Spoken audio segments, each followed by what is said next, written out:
বিহাৰৰ শ্ৰমিকৰ অসমত মৃত্যু সামতাৰ ষ্টাৰ চিমেণ্ট উদ্যোগত অঘটন কাৰখানাটোৰ কল মিলত কাম কৰি থকা অৱস্থাত শিৱা তিৱাৰী নামৰ এজন অভিযন্তাৰ মৃত্যু মৃত অভিযন্তাজনৰ ঘৰ বিহাৰৰ ৰঘুৰাই নগৰত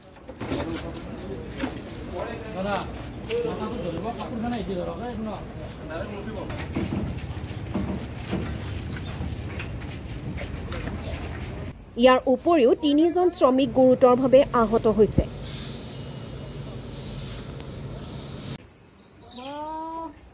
আহতসকল ক্ৰমে সত্য চৰকাৰ প্ৰখন্ন মেধি আৰু ৰঞ্জিত বৰদলৈ আজি ৰাতিপুৱা ষ্টাৰ চিমেণ্টত তাতে কাম কৰি থকা অৱস্থাত এজন কেইজনমান লেবাৰ আৰু তেওঁলোকৰ ষ্টাফৰ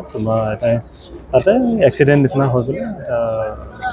কেইজনমান ইঞ্জুৰি হ'ল আৰু এজনৰ আনফৰ্চুনেট ডেথ হৈছে তাত এজ অফ ন ডেথ হিচাপত অকল এজন পাইছোঁ বাকী কেইজনৰ ইঞ্জুৰি আছে ইয়াত হোৱা নাই তেওঁলোকৰ গুৱাহাটীত হৈছে ট্ৰিটমেণ্ট তাত চলি আছে তেওঁ আছে আপোনালোকে পাব ৰিপৰ্টটো শিৱা তিৱাৰী তেওঁ বাহিৰৰ হয় ইয়াৰ অসমৰ নহয়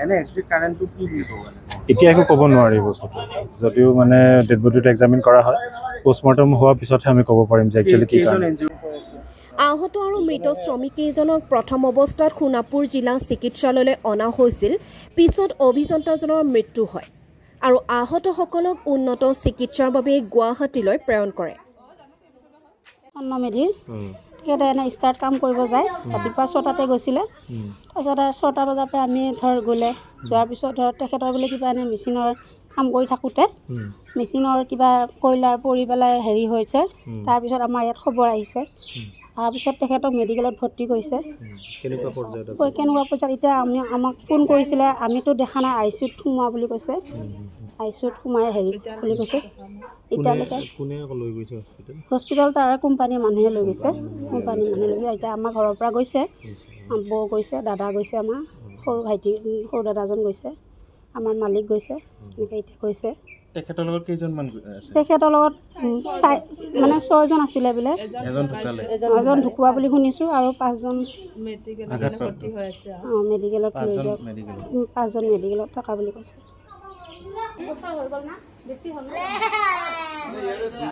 কলমিলৰ পৰা কয়লাৰ গুৰি ওলাই আহি নাকে মুখে সোমাই যোৱাৰ ফলত ঘটনাটো সংঘটিত হয়